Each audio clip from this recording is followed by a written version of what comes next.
Olá pessoal, sejam bem-vindos a esse canal de saúde e segurança do trabalho. Meu nome é Mário Paulo, sou médico do trabalho e durante um bom tempo fui professor na área de saúde e segurança do trabalho. Este canal foi idealizado para os profissionais técnicos na área de saúde e segurança do trabalho, mas também pode ser utilizado pelos profissionais de nível superior que estejam iniciando sua jornada na área. Gostaria de pedir que vocês seguissem a sequência das videoaulas para um melhor fluxo do aprendizado. A cada videoaula, tentarei dar uma boa base para que depois vocês possam aprofundar cada assunto específico conforme a necessidade de vocês.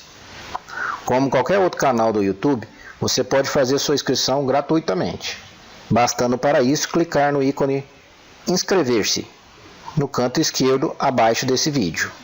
Fazendo isto, você será informado de algum novo vídeo que eu postar neste canal. Logo abaixo, você encontrará o ícone sobre. Clicando lá, você terá acesso à bibliografia relacionada a essa videoaula. E, além disso, acesso ao meu LinkedIn, caso vocês queiram saber mais informações sobre a nossa experiência profissional. Espero que todo esse material seja muito útil na prática diária de vocês. Muito bem, pessoal, nessa videoaula estaremos falando das radiações ionizantes. Na aula passada, a gente fez a parte 1 de radiações, tratando mais especificamente das radiações não ionizantes, porém demos alguma introdução sobre as radiações ionizantes. Então, a gente pede a vocês que assistam antes as aulas de princípios das ondas, porque nós vamos falar de alguns conceitos que estão nessa aula de princípios das ondas, tipo frequência, comprimento de onda, e é preciso que vocês entendam isso lá da aula de princípio das ondas, e assistam a aula de radiações em geral, para que possa dar seguimento depois nessa aula de radiações ionizantes. Na aula anterior, nós vimos que as radiações ionizantes são radiações invisíveis, pois estão numa frequência de onda acima do espectro visível e que essas radiações de alta frequência a partir do ultravioleta, devido ao seu comprimento de onda, ou seja, devido à sua alta frequência, são capazes de ionizar. Nós vimos que o comprimento de onda é inversamente proporcional à frequência e que as ondas de ultravioleta extremas e raio-x e raios gama são ondas de alta frequência que, exatamente por essa alta frequência, pelo seu comprimento de onda curta, é capaz de ionizar. Então vamos, a partir de agora, entender alguns conceitos básicos necessários a gente entender o que acontece com o trabalhador e como protegê-lo das radiações ionizantes. O primeiro conceito básico é a gente entender o que é ionizar, né? Haja vista que nós vamos falar de radiações ionizantes. O que é o termo ionizante? Vem de ionização. O que é ionização? Para isso, a gente tem que lembrar o princípio de que toda matéria é constituída de átomos. E os átomos são compostos de prótons, cargas positivas, nêutrons, que como o próprio nome diz, tem carga neutra, que estão em seu núcleo. E, girando em órbita em torno desse núcleo, estão os elétrons, carga negativa. Então, aqui no núcleo, prótons e nêutrons. E girando em órbita, os elétrons, tal qual esse esquema visível aqui. Muito bem. Outro princípio importante é que todo átomo tem carga neutra, ou seja, a mesma quantidade de elétrons, carga negativa, e prótons, carga positiva. Então, esse exemplo aqui, nós temos 3 elétrons e 3 prótons. Então, esse átomo tem uma carga neutra, ou seja, o mesmo número de cargas negativas e o mesmo número de cargas positivas. Todo átomo é assim no seu estado natural. A ionização ocorre exatamente quando há uma alteração dessa neutralidade da carga do átomo. É uma reação onde o átomo ou molécula perde a neutralidade e passa a ter uma carga positiva ou negativa, formando um íon. Então, um íon é um átomo ou uma molécula com carga positiva, cátion, negativa, ânion. Então, o que acontece é que as radiações ionizantes, tal qual esse esquema aqui, conseguem expulsar um dos elétrons da sua órbita. Vamos entender isso aqui no átomo de hidrogênio, que é o átomo mais simples que tem. Pois no átomo de hidrogênio temos apenas um próton e um elétron. E por isso o hidrogênio é o elemento 1 da tabela periódica, da tabela de elementos químicos. Muito bem. Como nós temos um próton e um elétron, o átomo está na sua carga neutra. Quando a radiação ionizante atinge o átomo de hidrogênio, ela expulsa o elétron da sua órbita, tornando o hidrogênio positivo, íon H+, o hidrogênio ionizado que chama. Portanto, um cátion, pois é um íon positivo. Outro conceito que a gente precisa aprender é que a ionização não ocorre só com ondas eletromagnéticas. Ocorre também com algumas partículas que podem expulsar o elétron também de sua órbita. Tá? Essas partículas, elas são partículas nucleares. Vamos entender o que é isso. Mas de antemão gostaria que vocês guardassem que o raio gama e as partículas são radiações ionizantes nucleares. Nucleares porque vem do núcleo do átomo. Esse termo nuclear é muito conhecido. Todo mundo já ouviu falar de usina nuclear, de arma nuclear, de medicina nuclear. E, por exemplo, a gamografia industrial, que é muito usada e é uma das principais causas de acidentes com trabalhadores, ela usa energia nuclear para fazer uma espécie de raio-x. Por exemplo, aqui, uma gamografia de uma tubulação, para ver se há rachados, furos, etc. Muito bem, o que é a energia nuclear? Em primeiro lugar, o nuclear quer dizer do núcleo. E para entendermos essa energia nuclear, nós temos que entender alguns princípios. O primeiro princípio é que partículas com cargas iguais se repelem. Então, positivo com positivo se repele, uma expulsa a outra para cada lado.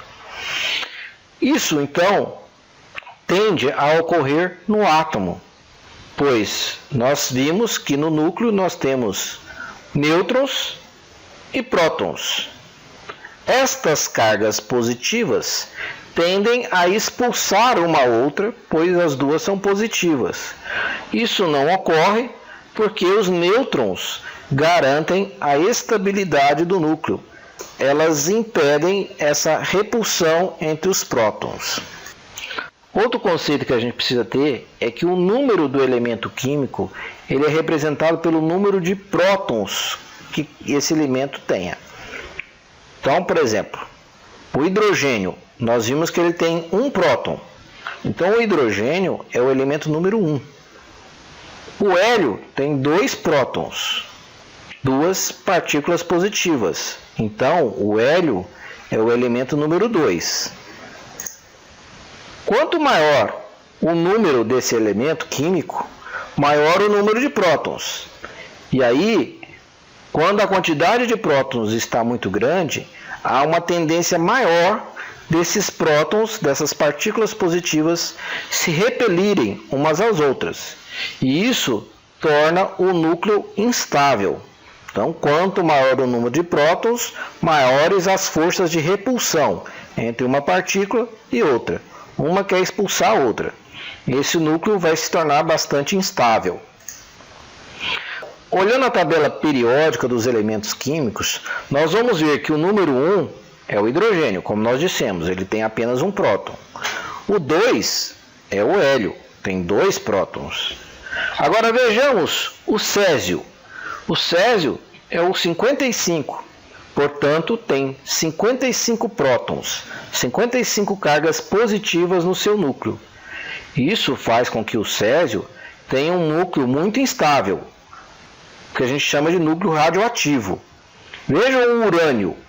O urânio é o elemento 92, portanto tem 92 prótons, 92 cargas positivas no seu núcleo. Isso também aumenta a força de repulsão entre as cargas positivas, tornando o núcleo desse elemento químico muito instável. E se nós lembrarmos, o césio foi aquele elemento responsável pelo aquele acidente de Goiânia. Foi o césio 137. Mas o que é césio 137, já que o elemento césio é 55? Isso é um radioisótopo. A gente precisa entender isso, porque a NR16, atividades perigosas, lá no seu anexo sobre radiação ionizante, diz o seguinte, que são consideradas perigosas a produção de radioisótopos. O que é isso, radioisótopos? Vamos entender então?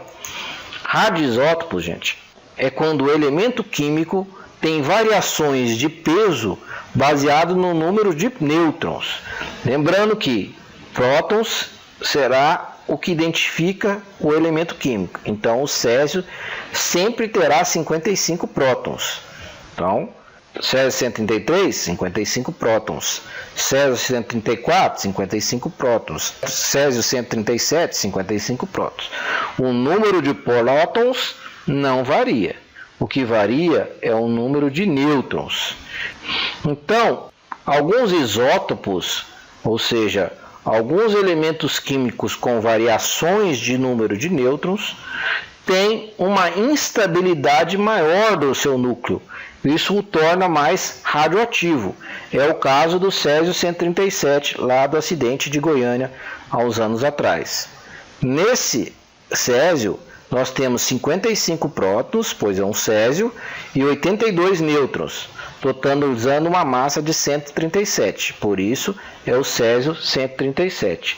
Isso é a chamada massa atômica. 137 é a massa atômica, é o número de prótons mais nêutrons. Então, alguns elementos, tipo o cobalto, que tem 27 prótons, o césio, que tem 55, o irídio, que tem 77 prótons, o urânio, que tem 92 prótons. Todos esses elementos têm um núcleo muito instável. Esse núcleo muito instável libera radiações gama, ondas eletromagnéticas do tipo gama, de alta frequência, e libera partículas. Essas partículas são verdadeiros, digamos, pedaços do núcleo do átomo. E esses pedaços, essas partículas, ao encontrarem um átomo, choca-se com o elétron e libera esse elétron da sua órbita, ou seja, ioniza esse átomo. Muito bem, então vimos que temos dois jeitos de ionizar um átomo ou molécula, ou através das ondas eletromagnéticas, ou através de partículas. E que os raios gama e as partículas são energias nucleares, vêm do núcleo do átomo. Já o raio-x, que é uma onda eletromagnética ionizante, ela não é nuclear. Ela não é produzida em núcleo de átomos. Ela é produzida em um equipamento, através de movimento de elétrons. Não vamos entrar em detalhes, mas ela não é uma energia nuclear. Não existe no aparelho de raio-x um elemento químico radioativo, tipo césio, cobalto, urânio, etc.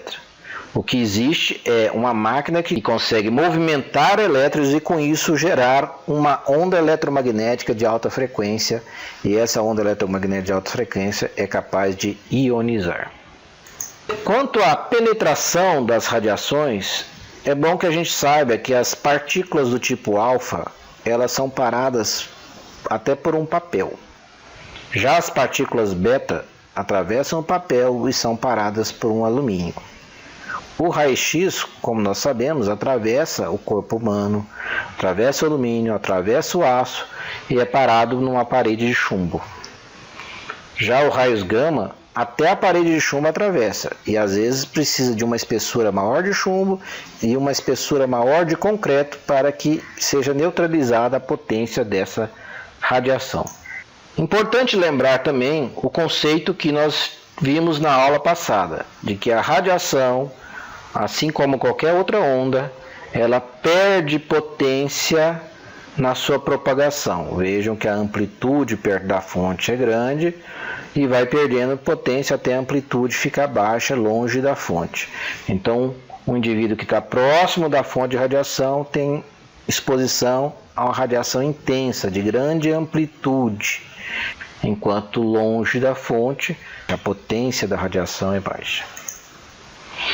Bom, entendido esses conceitos, nós vamos agora partir para o que essa radiação ionizante faz no corpo do ser humano, ou seja, como ela afeta o ser humano, o trabalhador. Em primeiro lugar, é preciso que a gente entenda que 75% do nosso corpo é água. Então, se pegarmos toda a matéria do nosso corpo, 75% de todo o nosso corpo é água. E a água é um dos elementos que mais sofre ionização. Como é que funciona isso? A molécula de água ela é composta de 2 átomos de hidrogênio e 1 de oxigênio. Então, H2O. Então, 2 de hidrogênio e 1 de oxigênio. E tem uma carga neutra, ou seja, não é positiva nem negativa. Quando a radiação ionizante atinge a molécula de água, ela expulsa um elétron e há uma fragmentação da molécula de água em OH-, ou seja, oxigênio e hidrogênio negativo, e H+, hidrogênio positivo. Esse OH-, oxigênio com hidrogênio negativo e hidrogênio positivo, são chamados de radicais livres. Esses radicais livres, o OH- e o H+, podem atuar isoladamente, agredindo aos tecidos do corpo, mas também podem se juntar. Por exemplo, OH- com OH- dá H2O2, que é água oxigenada. Água oxigenada que é um elemento muito oxidante. Nós sabemos o quanto uma água oxigenada é agressiva quando você passa, por exemplo, num cabelo, que ele descolore o cabelo. Então é um elemento muito oxidante. Esse elemento é altamente agressivo aos tecidos humanos. Assim também o H2. Então, esses radicais livres levam a uma agressão dos tecidos do corpo humano. A quantidade de radicais livres que será formado depende da intensidade da radiação, ou seja, depende da dose da radiação, depende da proximidade que você está da fonte, do tempo que você ficou exposto àquela radiação ionizante.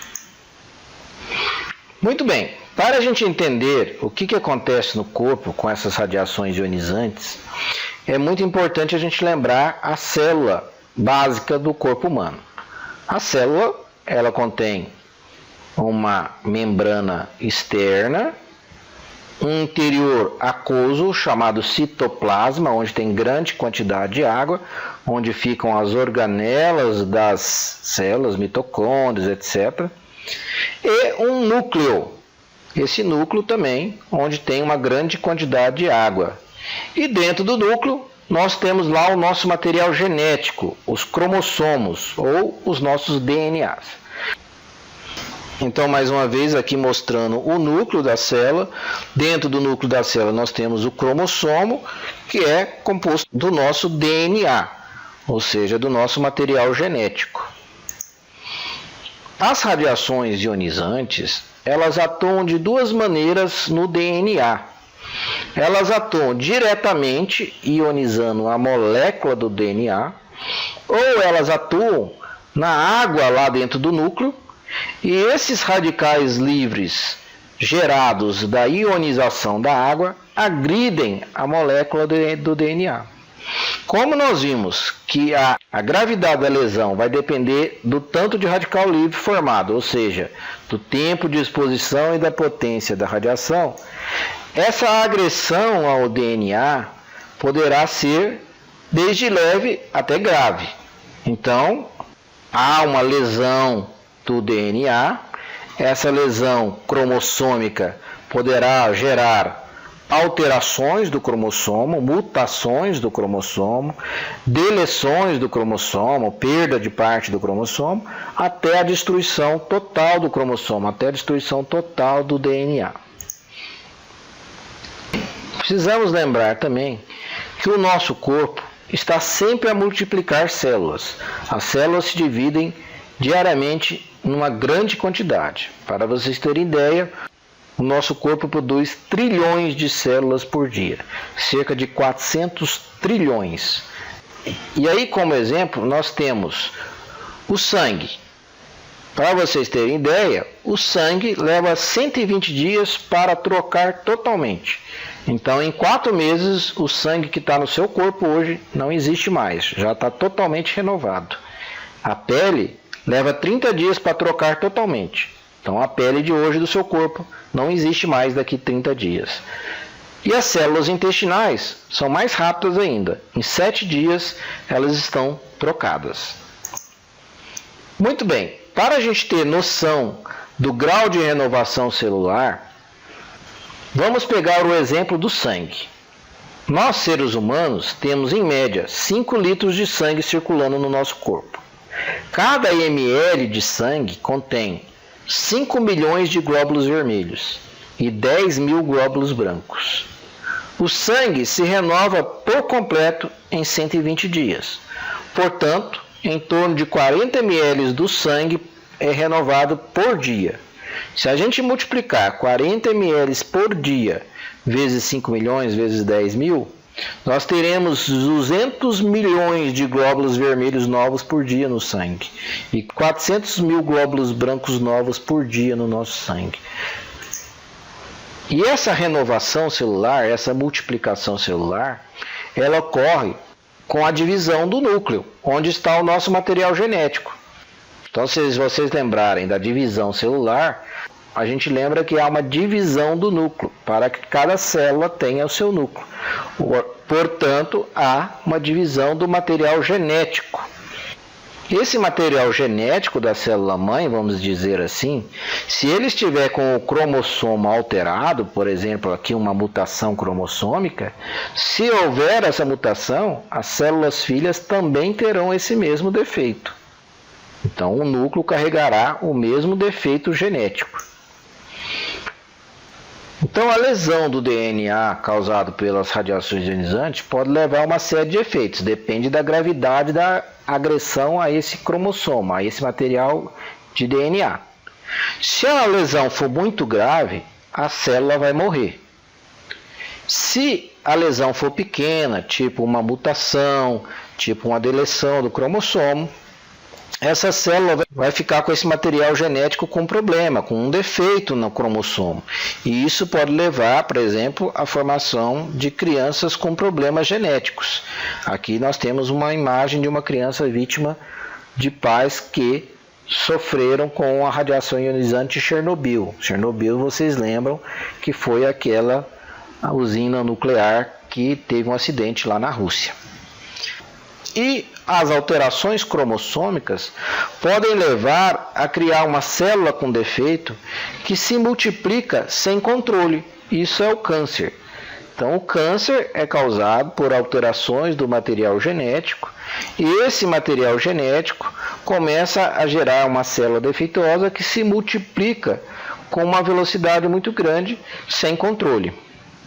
Então, nós vimos que conforme a lesão que a radiação ionizante causa no DNA, nós teremos o efeito da morte da célula, o efeito sobre a genética da pessoa ou efeitos cancerígenos.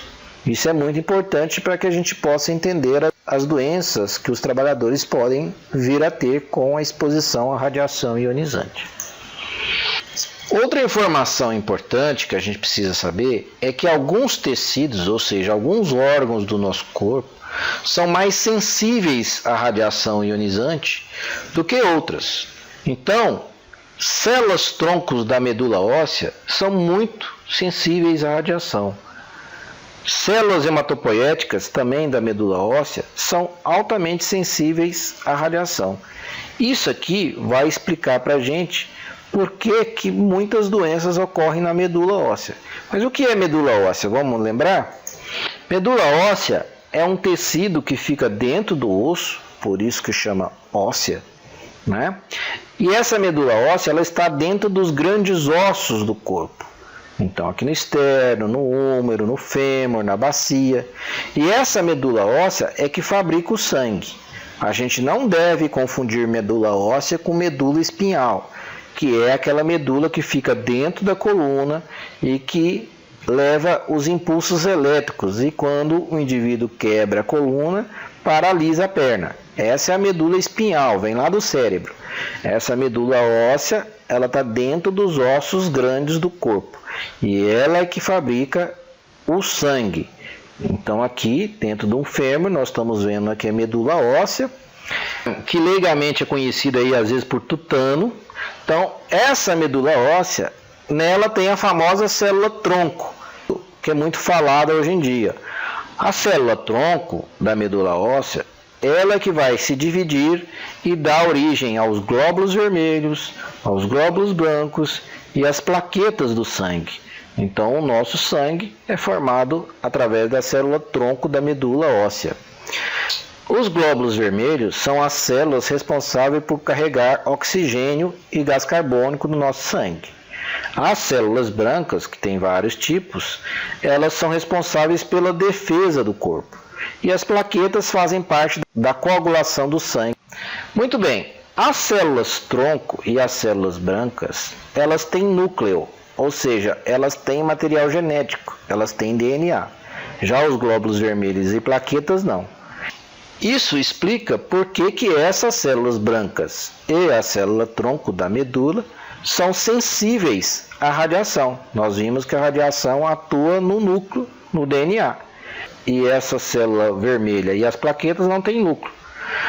Então, entendendo que essas células são muito sensíveis à radiação, entre elas a célula tronco da medula óssea, que nós vimos agora mesmo, as células espermatogênicas, ou seja, são as células do testículo que fabricam espermatozoides, as células do intestino, nós vimos que o intestino renova a cada 7 dias, então são células que multiplicam muito, também são muito sensíveis à radiação.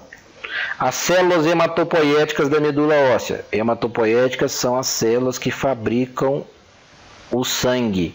Então, hematopoéticas. Também tem alta sensibilidade à radiação. A pele tem alta sensibilidade à radiação. O cristalino que nós vimos na aula passada faz parte do olho, é a lente dentro do olho. E o ovário também são tecidos que têm alta sensibilidade à radiação. A gente entendendo isso, a gente vai entender a lista oficial de doenças do trabalho do Ministério da Saúde, aquela mesma lista que a gente citou nas aulas anteriores. Aqui está a lista. Se vocês não fizeram ainda o download dessa lista, estamos colocando novamente essa lista para download anexa a essa videoaula. Muito bem, se a gente for lá ver na lista oficial do Ministério da Saúde das doenças do trabalho e olhar em radiações ionizantes, vamos ver quais são as doenças que a lista oficial do Brasil traz. Então tá aqui, ó, neoplasias. Neoplasias são cânceres. Neoplasia maligna da cavidade nasal e dos seios paranasais. Neoplasia maligna dos brônquios e do pulmão. Neoplasia dos ossos. Outras neoplasias da pele. Leucemias, que nada mais são do que câncer de sangue. Então, por aqui, a gente já entende por que a radiação ionizante dá câncer. Nós vimos lá, porque ela altera o material genético e isso pode gerar alguma célula defeituosa que se multiplica sem controle. Então, este é o câncer. Vamos para outras doenças.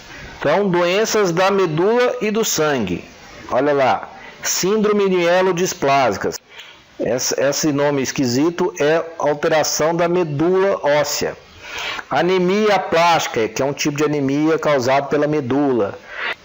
Hipoplasia medular, que é mais uma alteração da medula óssea. Púrpura, que é uma alteração das plaquetas do sangue. A granulocitose, que é uma alteração dos glóbulos brancos. Outros transtornos dos glóbulos brancos.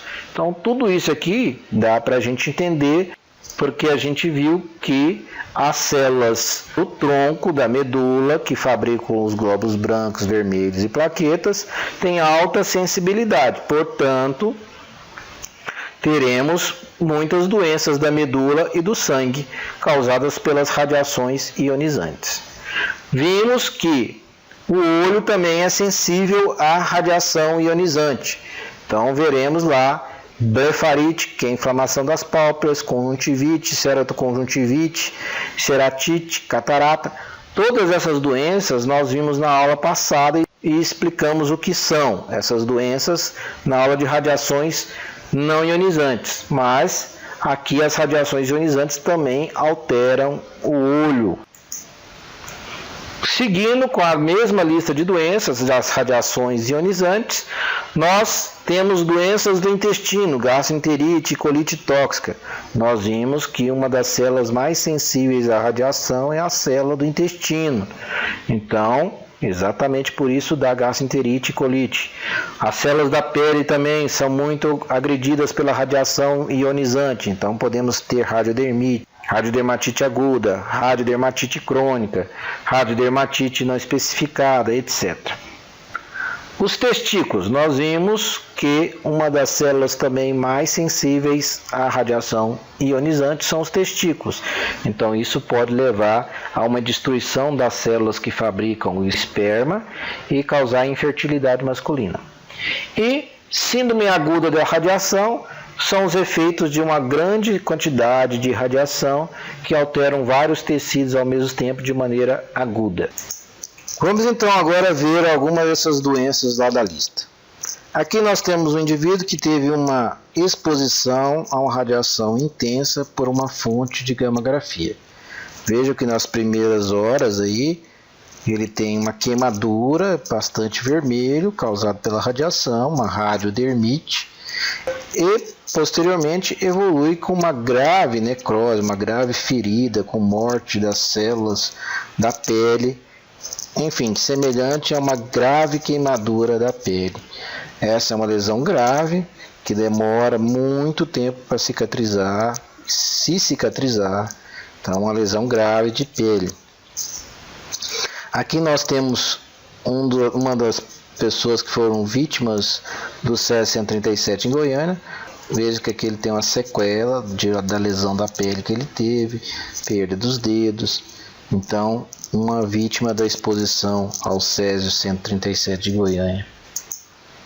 Mais uma lesão de pele, vejam que causa uma ferida, uma necrose do tecido, com grande dificuldade de cicatrização, causado por uma exposição à radiação de uma gamma-grafia. A gamma-grafia é a principal causa de acidentes com trabalhadores, é a exposição a fontes de gamma-grafia.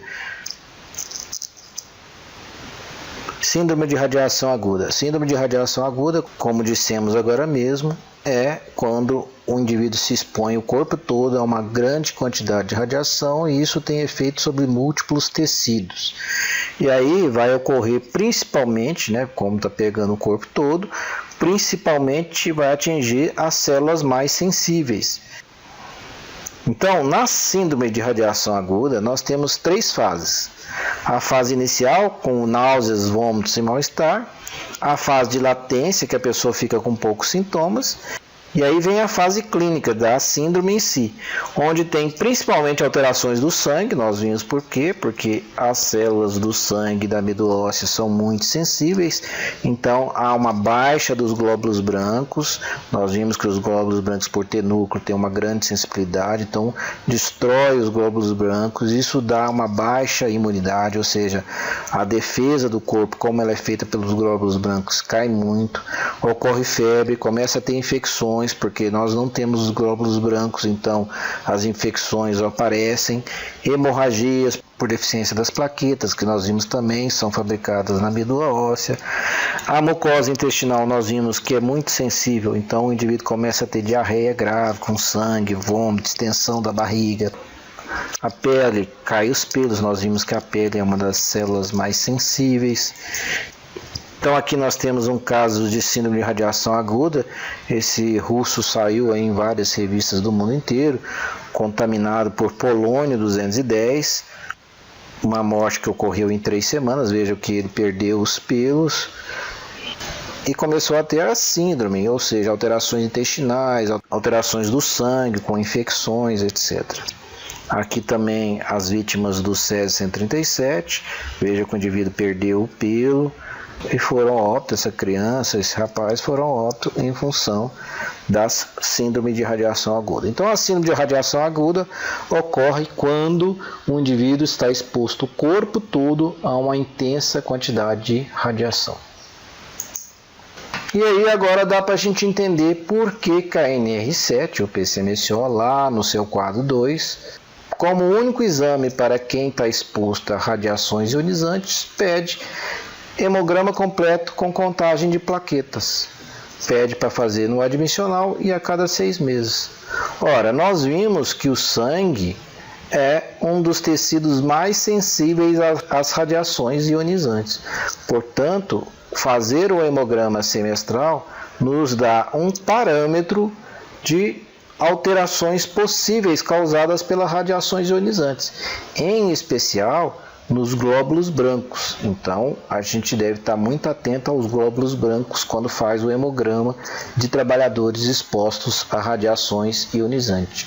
Glóbulos brancos por quê? Porque nós vimos que entre as células do sangue, glóbulos vermelhos, brancos e plaquetas, as células brancas são as que têm núcleo, então são as mais sensíveis à radiação.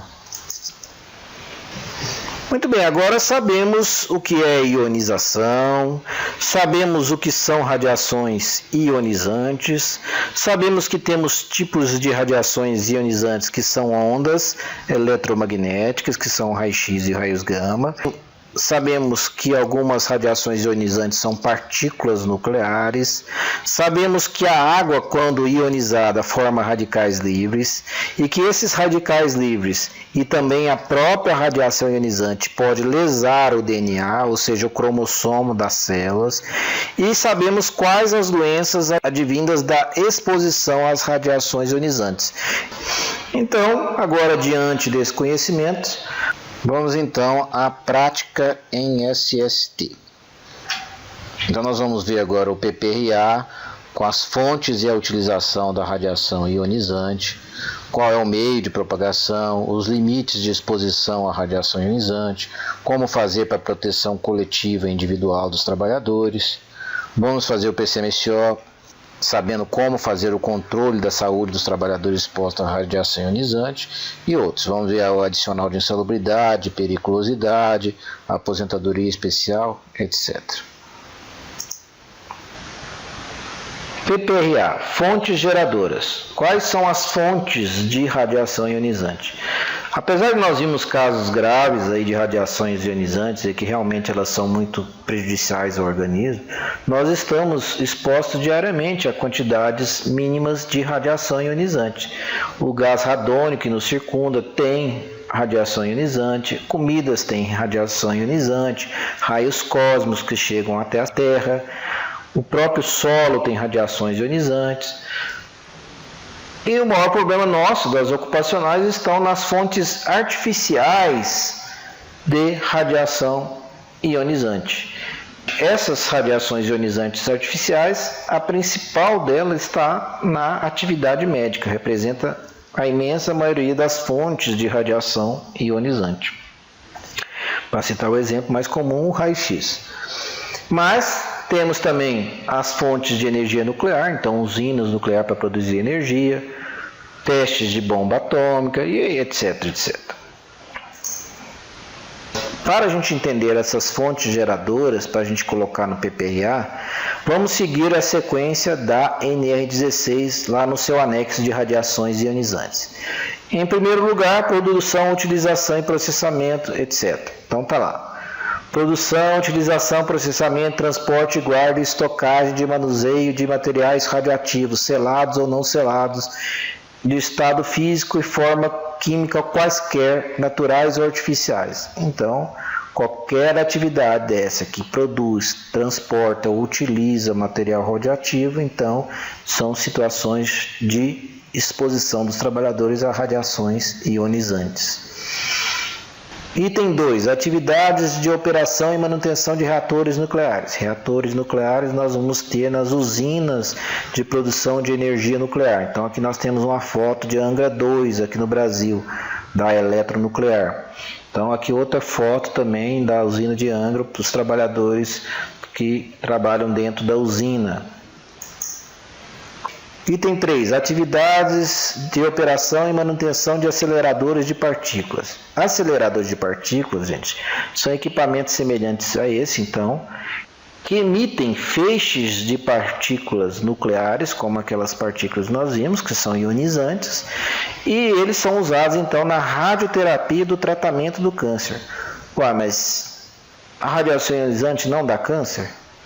Dá, mas ela, como mata células também, então ela é usada, focada em cima da célula do câncer, para destruir o DNA da célula do câncer, e aí morte da célula do câncer. Então, o que essa máquina faz? Ela emite partículas que vão lá e destroem o DNA da célula do câncer, e com isso mata a célula do câncer. Então, é uma radiação direcionada para a célula cancerígena. O feixe de partículas vai direto para as células. Então, é um feixe direcionado. Continuando ainda no item 3, aceleradores de partículas. Aqui tem um acelerador de partículas para fabricação de radiofármaco. O que é o radiofármaco? É algum produto químico radioativo usado na medicina. Então, aqui, por exemplo, nós temos um exame chamado PET-CT. Esse PET-CT, para você fazer esse exame, você tem que usar no paciente o flúor 18. Então, esse flúor 18 ele é fabricado numa máquina como essa e ele emite radiações. E aí, através dessa radiação, são formadas imagens que são captadas pelo aparelho de PET-CT e, através disso, consegue-se detectar doenças no organismo pela formação dessas imagens. Item 4. Atividades e operações com aparelhos de raio-x. Então, os raio-x são aparelhos muito utilizados em várias atividades. Então, aqui, por exemplo, nos aeroportos, para fiscalização de bagagens. Raio-x na saúde, por exemplo, raio-x do pulmão e do coração aqui. São várias atividades que usam raio-x para ver ossos, etc. Aqui um cateterismo do coração, para ver se há entupimento das artérias do coração, também utiliza-se o raio-x. Aqui outras atividades que usam raio-x, então radiações eletromagnéticas de alta frequência, nós vimos. Então, a tomografia computadorizada, que tem uma dose de radiação muitas vezes maior que o raio-x comum, né, para fazer exames como esse aqui. Seguindo com o mesmo item 4, agora irradiadores de raios gama. Nós vimos que os raios gama são radiações eletromagnéticas de alta frequência e que são emitidas pelo núcleo do átomo. Então aqui, por exemplo, o raio gama é usado na radioterapia por cobalto 60. Então essa máquina aqui, você põe lá o cobalto 60 lá dentro. Como o núcleo do cobalto 60 é um núcleo muito estável, porque tem muito prótons, ele libera raios gama. E esses raios gama são direcionados para aquelas células cancerígenas, matando as células cancerígenas, tal qual o acelerador de partículas que vimos agora mesmo.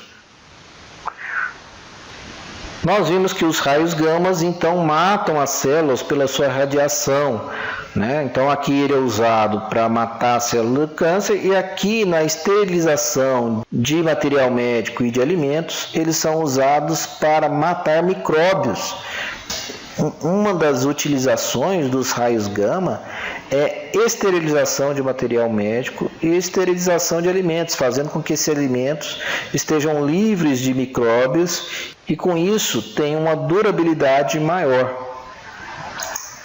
Então aqui dá para a gente entender, você emite a radiação gama, ela passa pelos alimentos, passa pelo material médico, aqui uma seringa embalada, como nós vimos os raios gamas atravessa plástico, atravessa até chumbo, então ela passa pela seringa embalada, mata os micróbios e ficam os produtos esterilizados, sem micróbios, matando os micróbios que estavam nesses produtos.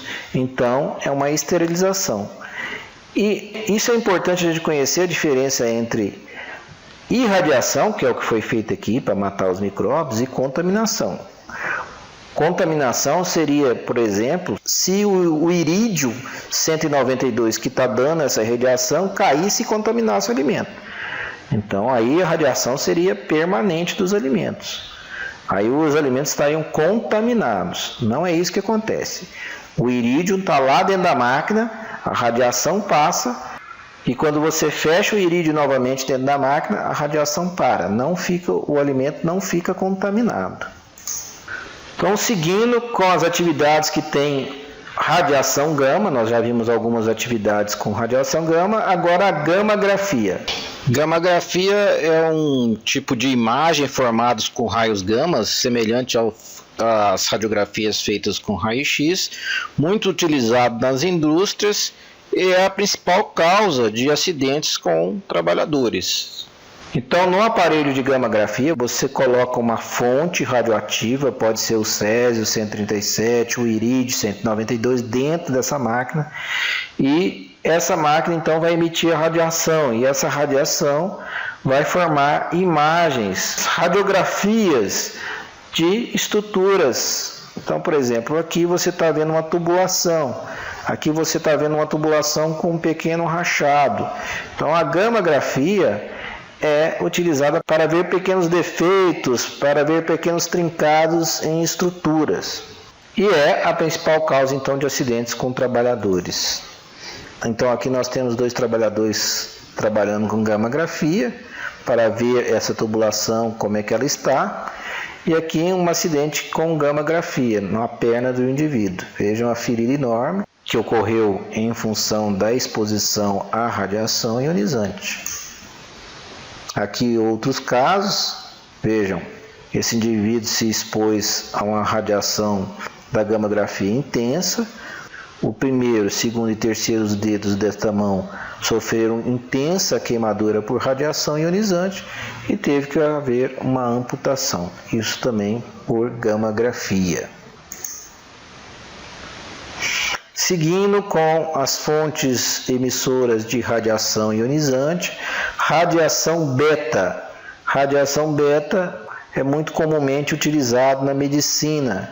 Então aqui nós temos, por exemplo, o iodo 131, que é uma substância injetada no indivíduo que vai lá na tireoide e vai tratar o tumor da tireoide. Seguindo a sequência, no item 4, radiação de nêutrons. Então aqui está uma bomba aceleradora de nêutrons que é usada também para tratamento de alguns tipos de câncer. Então aqui um tratamento de tumor de glândula parótida com acelerador de nêutrons. Seguindo com a NR16, no anexo de radiação ionizantes, item 5, atividades de medicina nuclear. A medicina nuclear é o ramo da medicina que utiliza da energia nuclear, ou seja, da energia do núcleo dos átomos, para diagnóstico ou tratamento. Nós vimos ali o tratamento com iodo 131 do tumor da tireoide. E aqui nós temos um aparelho de cintilografia. O que é isso? É um exame para fazer diagnóstico de algumas doenças. O médico injeta o tecnécio 99 no sangue do indivíduo e vai fazer o exame. Mas aí você me pergunta, mas esse médico vai injetar uma substância radioativa no paciente? Sim. O que acontece é que esse tecnécio 99, ele tem o que a gente chama de meia-vida muito curta. Então, essa meia-vida do isótopo, do radioisótopo, o que acontece? Ela dura 6 horas no tecnécio. Significa que 100 gramas de tecnécio 6 horas depois virou 50, 6 horas depois virou 25, 6 horas depois virou 12,5 e assim por diante. Então, a cada 6 horas, ele reduz pela metade. Para vocês terem ideia, o Césio-137, para 100 gramas virarem 50, leva 30 anos. É isso que faz a diferença de você poder aplicar um tecnécio no indivíduo para fazer um exame dele. Logo a radioatividade desse elemento já se extinguiu e não faz mal para o indivíduo. Além disso, tem a quantidade. Lembre-se que o efeito de uma radiação depende do tempo de exposição e da potência da radiação. Como são injetados poucas gramas no indivíduo, isso gera baixa radioatividade, o suficiente apenas para o aparelho captar. Então, aqui são alguns exemplos de isótopos que são usados em medicina nuclear. Então, para vocês terem ideia, o carbono 14 leva 5.730 anos a meia-vida dele. Então, 100 gramas para virar 50 leva 5.000 anos. O cobalto leva 5 anos. O iodo 131, que é aquele que nós vimos usado para tratar a tireoide, leva 8 dias para reduzir pela metade. E o tecnécio, que nós vimos agora mesmo, 6 horas. Então, esses radioisótopos de meia-vida curta são usados na medicina nuclear para diagnóstico e tratamento. Então, aqui nós vamos ver algumas atividades de medicina nuclear. Por exemplo, aqui nós temos uma cintilografia óssea usando o tecnécio. Você injeta o tecnécio no sangue do paciente e ele, digamos, se adere aos tumores. Então, você consegue ver imagem onde os tumores estão localizados nos ossos do indivíduo. São essas manchas mais escuras. Aqui nós vimos agora mesmo um PET-CT, que é uma tomografia por emissão de pósitrons usando o flúor 18. Então, aplica-se o flúor 18 no indivíduo e esse flúor vai criar imagens para serem analisadas pelo médico. Continuando as fontes de radiações ionizantes da NR16, está lá, item 6, descomissionamento de instalações nucleares e radioativas. E item 7, descomissionamento de minas, moinhos e usinas de tratamento de minerais radioativos. Descomissionamento é o conjunto de medidas tomadas para retirar de serviço com segurança uma instalação radioativa, incluindo dependências, terrenos, edifícios, equipamentos, reduzindo a radioatividade residual a níveis que permitam liberar o local para uso restrito ou irrestrito. Então, descomissionamento são as medidas utilizadas para, de certo modo, limpar um local onde houve atividades radioativas. Então, aqui exemplos de descomissionamento, fotos, né? Então, os trabalhadores que trabalharem para inativar, por exemplo, essa mina aqui de minérios radioativos, estão expostos à radiação ionizante. Então, aqui, trabalhadores enterrando lixo nuclear abaixo do solo. Então, descomissionamento. Aqui a destruição, demolição de usinas nucleares antigas. Então, os trabalhadores também estão fazendo descomissionamento de instalações radioativas. Outra situação de descomissionamento recente que aconteceu foi o maremoto que atingiu a usina nuclear de Fukushima. Então, os trabalhadores japoneses tiveram que ir lá na usina que estava com vazamento radioativo e fazer a inativação dessa usina. Então, eles trabalharam no descomissionamento da usina que iria ser inativada. Outro exemplo de descomissionamento que ocorreu foi aqui no Brasil, no acidente de Goiânia. Alguns trabalhadores acharam uma máquina de radioterapia contendo Césio-37, abriram essa máquina e se expuseram ao Césio-137. E eles levaram essa máquina para um ferro velho. Então aqui é a foto do ferro velho, o pessoal trabalhando no descomissionamento, ou seja, na limpeza, na descontaminação do Césio-37 nesse ferro velho. Depois todo esse material foi recolhido e enterrado. Então isso é o descomissionamento. Então aqui acabam as atividades que a NR16 traz como fontes de radiação ionizante. Então, todas essas atividades que nós citamos são fontes de trabalhadores expostos às radiações ionizantes. Bom, quanto à nocividade, ou seja, o mal que a radiação ionizante faz à saúde do trabalhador, nós já estudamos bem. Vamos passar para outra parte. Meio de propagação. Aqui tem alguns detalhes que eu gostaria que vocês entendessem para saberem proteger o trabalhador. Em primeiro lugar, nós vimos nas aulas de princípios das ondas e nas aulas de radiações que as ondas eletromagnéticas de alta frequência é que são ionizantes e que ondas eletromagnéticas são semelhantes à luz. A diferença é a frequência da onda. Então, tal qual a luz, ela se propaga pelo ar, mas também há alguns casos de contato direto. Isso é muito importante e eu gostaria que vocês pensassem na propagação da radiação ionizante conforme a luz. Vamos ver aqui um exemplo. Imagine se você está num ambiente escuro, sem radiação, seja ela ionizante ou uma luz. Aí entra uma fonte de radiação, ou seja, uma luz. Vejam que ela se espalha por todo o ambiente. Aqui você pode ver um objeto nesse canto que a gente vai exemplificar como se fosse um trabalhador. Então aqui estaria um trabalhador e aqui outro trabalhador. O que acontece?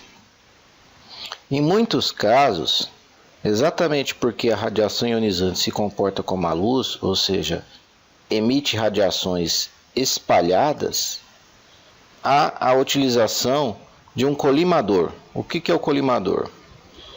É um objeto que impede que a radiação passe pela lateral e cria um feixe único. Vejam que a radiação está concentrada nesse trabalhador ou nesse objeto. E que, apesar disso, o outro trabalhador, de certo modo, também recebe um pouco de radiação.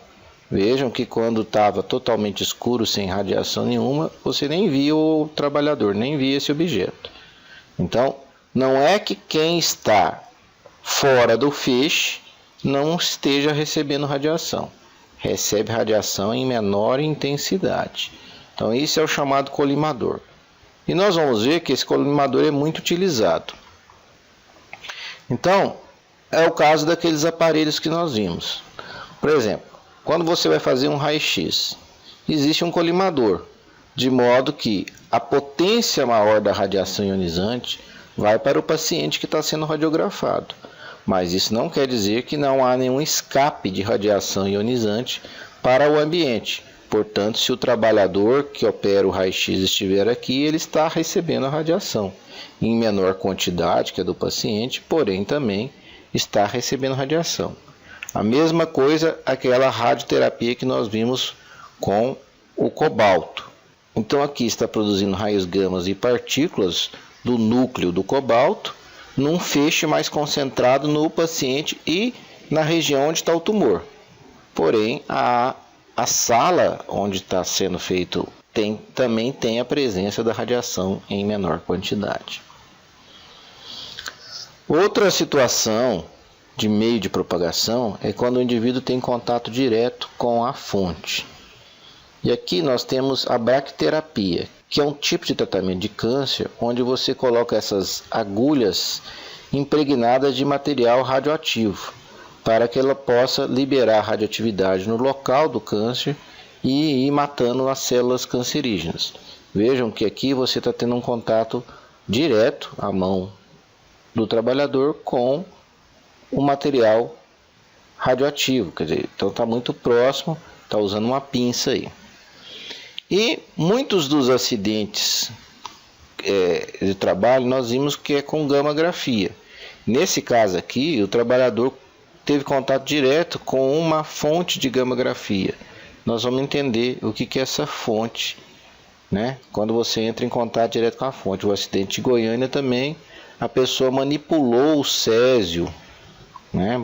Colocou o césio na mão. Olha, vejam o que aconteceu. Então, O meio de propagação, às vezes, da radiação ionizante também pode ser através de contato direto. Aqui no meio de propagação, eu gostaria que vocês entendessem um pouco mais da gammagrafia, haja vista que é a principal causa de acidente com trabalhadores. Como funciona o aparelho de gammagrafia? Muito bem. Vamos imaginar que aqui é o aparelho. O que acontece? Aqui está a fonte radiativa. Essa fonte radiativa vem numa cápsula contendo o radioisótopo. Vamos pensar aqui no irídio 192. Então aqui está o irídio 192. Aqui ele está emitindo radiação para todo lugar. O que acontece? O trabalhador que faz a gammagrafia, ele tem um comando à distância. É um cabo e esse cabo comanda a fonte. Então o que acontece? Quando ele quer recolher a fonte, ele puxa através do cabo a fonte para dentro do aparelho. Então fica aqui dentro do aparelho. Quando a fonte está aqui dentro do aparelho, como ele é lacrado e blindado contra a radiação não sai de dentro do aparelho. O problema é quando essa fonte sai do aparelho. Aí ela começa a emitir radiação para todo lugar. Esse acidente aqui, o indivíduo pegou essa fonte e teve contato direto com essa fonte. Não sei qual foi a fonte, mas digamos que ele teve contato direto com o irídio 192. Então houve essa queimadura grave. Então enquanto a fonte está dentro do aparelho, não tem perigo. A maior causa de acidentes é que os trabalhadores não têm consciência da gravidade que é a exposição a essa fonte. Então essa fonte ela tem que estar sempre dentro do aparelho. Tem que tomar muito cuidado no lacrar. Aqui tem uma porta de fechar, aqui tem o comando. Então essa fonte não pode estar fora do aparelho quando não estiver sendo utilizado. Então veja aqui, dá para a gente ver o cabo de comando à distância. Aqui está o aparelho e lá está a fonte, lá no tubo, fazendo a gammagrafia desse tubo. Veja que os trabalhadores estão à distância, comandando através do cabo. Então aqui através do cabo eles comandam a fonte aqui dentro, a fonte sai pelo tubo, vai lá onde eles querem que faça a gammagrafia, aí faz a gammagrafia e depois através do cabo eles recolhem a fonte para dentro do aparelho de novo. Quanto à proteção coletiva e individual. Uma coisa importante que nós vimos em radiação é que ela perde potência na sua propagação. É muito importante a gente lembrar disso das aulas anteriores. E em termos de radiação ionizante, a potência se perde na proporção inversa ao quadrado da distância. O que quer dizer isso? Se você estiver a 1 metro da fonte, a radiação está na mesma potência de próximo da fonte. Se você estiver a 3 metros de distância da fonte, é o quadrado da distância. Então é 3 vezes 3 dá 9. Então a potência caiu em 1 para 9. Ou seja, 1/9 da potência de lá perto da fonte. E assim por diante. Se você estiver a 5 metros, a potência já caiu 1 sobre 25. Então 1/25 da potência de próximo da fonte.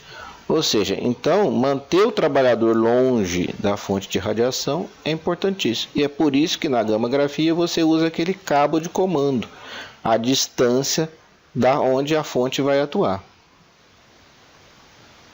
Nós precisamos aqui lembrar alguns conceitos, que o raio-x atravessa até aço e é parado por chumbo.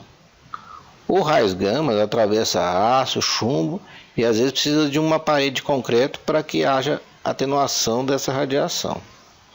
Alguns metais, tipo o bário, são usados em paredes de concreto para que barrem essa radiação. Tá? Então, muitas vezes, para fazer a sala onde se trabalha com raio-x, com raios gama, você tem que usar paredes contendo chumbo e argamassa contendo bário. Então, argamassa baritada. Então, a parede dessas salas são paredes especiais para evitar o vazamento das radiações. Portanto, se você estiver fora da sala do exame, fora da sala da radioterapia, enfim, fora da sala onde está emitindo a radiação, Se ela tiver com essa parede blindada, corretamente feita, você não tem risco. E aí então existem normas para tanto construir como manter em operação os serviços que têm emissão de radiação ionizante.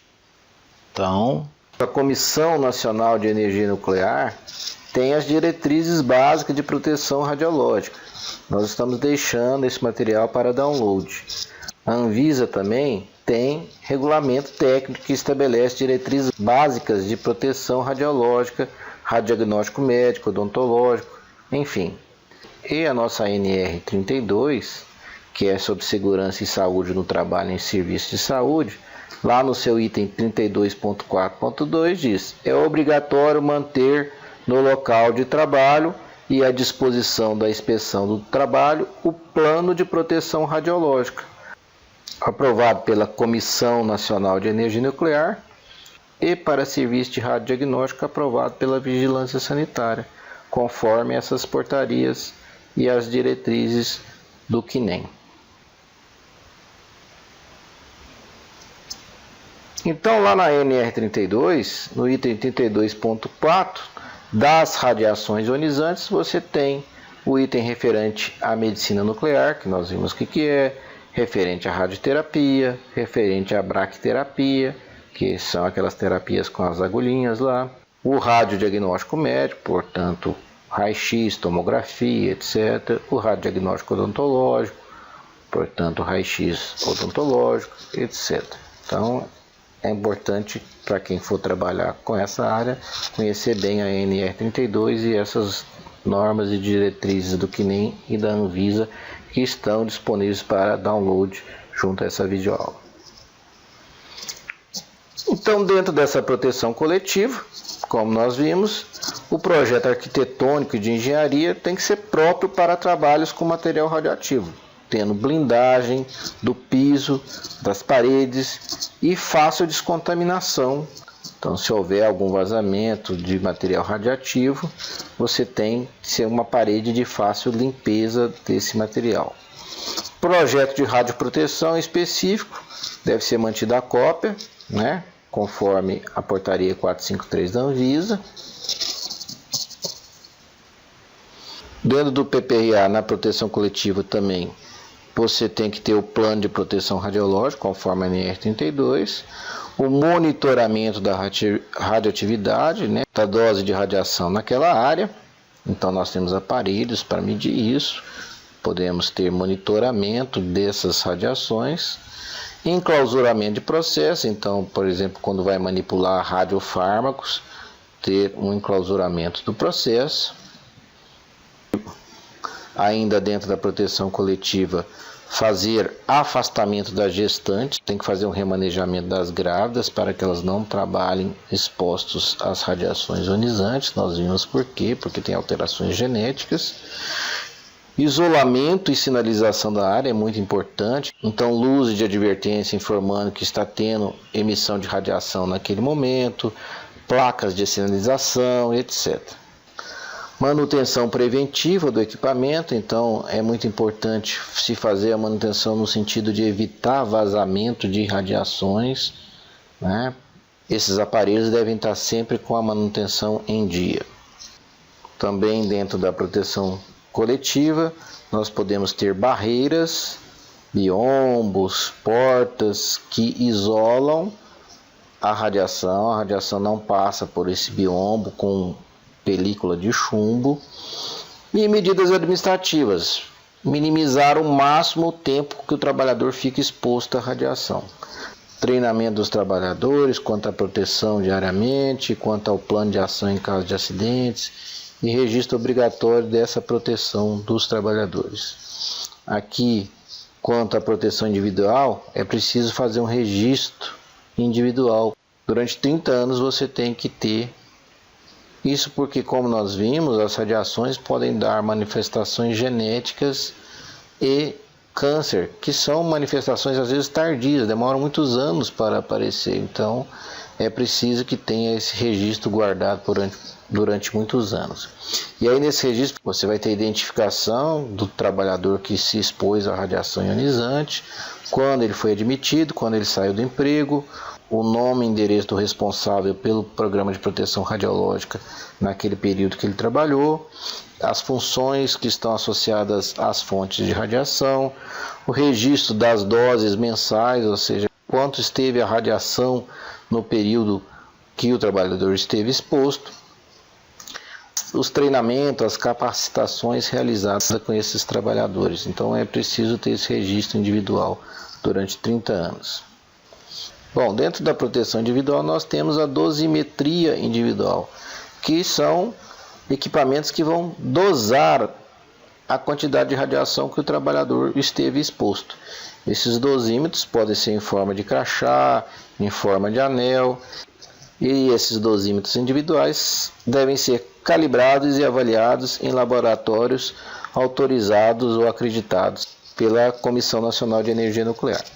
Então a dosimetria tem que ter uma periodicidade mensal, todo mês tem que ser avaliado a dose de radiação e tem que ter registro das doses mensais e anuais, tudo é documentado. Quanto aos limites de exposição a radiações ionizantes, esse limite de exposição ele é baseado na região do corpo exposta à radiação ionizante. Mas vamos nos ater aqui ao corpo inteiro. A dose para quem trabalha ocupacionalmente exposto é de 20 milisiever anual. Então, essa é a dose máxima que o indivíduo pode se expor anualmente. Quanto ao EPI, gente, é muito importante, mais uma vez, que o ideal é a proteção coletiva. O EPI, principalmente na radiação ionizante, tem uma proteção muito relativa. Nós vimos que algumas radiações atravessam chumbo, parede de concreto, então o EPI é relativo e o trabalhador deve se expor o mínimo possível às radiações ionizantes. Aqui estão alguns exemplos de EPI para os trabalhadores expostos às radiações ionizantes na área de saúde. Então, avental de chumbo, protetor de tireoide, protetor de gônadas, então proteger os testículos, os ovários, máscaras, óculos plumbíferos. Plumbíferos quer dizer que contém chumbo, evita a radiação de passar pela lente.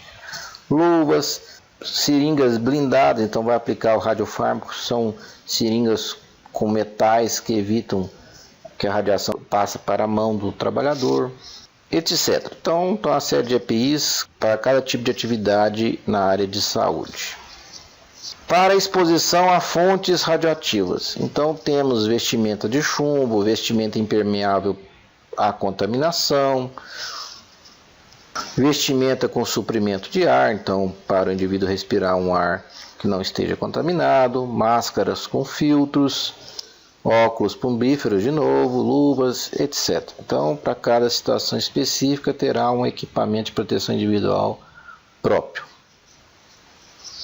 Quanto ao PCMSO, agora fica mais fácil a gente entender como a gente vai fazer a proteção do trabalhador. Nós vimos que a radiação ionizante pode afetar o olho, então exame de vista, exame oftalmológico na admissão e anual. Ou, no mínimo, teste da capacidade de visão do indivíduo para você ter uma noção de como está a saúde desse olho. ênfase dos exames médicos na inspeção da pele, da tireoide. A tireoide é um órgão muito sensível às radiações ionizantes. Por isso que nós vimos ali um protetor de tireoide. Controle hematológico e medular, função hepática renal. Então, controle do sangue, hematológico é sangue, da medula. Nós vimos muito bem por que nós temos que fazer controle disso. Função hepática e renal, que é avaliação do fígado e do rim, que são órgãos muito importantes no metabolismo do organismo. Palestras educativas aos trabalhadores sobre os riscos da radiação ionizante, orientações às mulheres trabalhadoras sobre a questão da infertilidade, da gravidez, e aos trabalhadores sobre a questão da infertilidade se as radiações pegarem o testículo. Então, é muito importante os treinamentos dos trabalhadores quanto aos riscos das radiações ionizantes. Mais uma vez, aqui o quadro 2 da NR7, nós vimos que o único exame que está definido na norma para radiações ionizantes é o hemograma completo com contagem de plaquetas na admissão e semestral. O hemograma é um exame que vê os glóbulos vermelhos, os glóbulos brancos e as plaquetas. Então, como a radiação ionizante pode acometer essas células, em especial os glóbulos brancos, e também a medula, então atrapalhando toda a fabricação do sangue, a gente vai detectar precocemente o surgimento de alguma patologia através do hemograma. Quanto ao adicional de insalubridade da NR15, não há dúvidas que as radiações ionizantes são insalubres, então lá está estabelecido que as radiações ionizantes têm um adicional de grau máximo, 40% do salário mínimo, para os trabalhadores expostos às radiações ionizantes. Lembrando mais uma vez que a eliminação ou neutralização do agente insalubre, ou seja, da radiação ionizante, poderá determinar a cessação do pagamento desse adicional. Quanto à NR16, periculosidade, nós vimos lá, quando a gente estava estudando as fontes de radiação ionizante, que temos um anexo sobre atividades e operações perigosas com radiações ionizantes. Então, o trabalhador que trabalha com radiação ionizante tem direito ao adicional de periculosidade incidente sobre o salário. Aqui não é sobre o salário mínimo, então é 30% do salário base. E o trabalhador poderá optar ou pelo adicional de insalubridade ou pelo adicional de periculosidade. Ele não poderá receber os dois, então ele terá que optar. Geralmente se opta pelos 30% do adicional de periculosidade por ser incidente sobre o salário do trabalhador e não sobre o salário mínimo. Quanto à aposentadoria especial, que é aquela aposentadoria que o trabalhador tem direito a aposentar com menos tempo de trabalho, com menos tempo de contribuição ao INSS, e que nós vimos na aula de introdução à legislação trabalhista e na aula de introdução aos riscos ambientais, esse agente tem direito à aposentadoria especial com 25 anos de trabalho. E aqui estão as situações que dão direito à aposentadoria mais precoce. Lembrando também que o INSS também observa a neutralização do agente por EPI e EPC. Quanto ao menor de idade, lá no decreto sobre o trabalho do menor de idade, o decreto 6.481 de 2008, está escrito lá, proibido o trabalho do menor de 18 anos nas atividades descritas. Então, trabalho com exposição a radiações ionizantes. Então, é proibido o trabalho do menor exposto a esse agente. O e-social, que é o sistema de escrituração digital do governo que está para entrar em vigor, deve entrar agora em 2014 ou no máximo em 2015. Lá está o local onde você terá que descrever a exposição dos seus trabalhadores às radiações ionizantes. Radiação do tipo raio-x, radiação do tipo gama, radiação particulada, tipo alfa, beta, nêutrons, que nós vimos que são partículas nucleares. Então, o e-social já prevê que você tenha que informar a exposição dos seus trabalhadores a estas radiações ionizantes. Muito bem, na próxima videoaula nós vamos falar das ondas mecânicas e começar pelo ruído. Então, nós vimos que entre as ondas temos as ondas eletromagnéticas, que são as radiações, e agora as ondas mecânicas, que são o ruído e as vibrações. Começaremos pelo ruído, dentro daquele princípio que você conhecendo bem o risco, como ele agride o trabalhador, como ele penetra ou é absorvido pelo trabalhador, você vai saber fazer os programas de proteção ao trabalhador.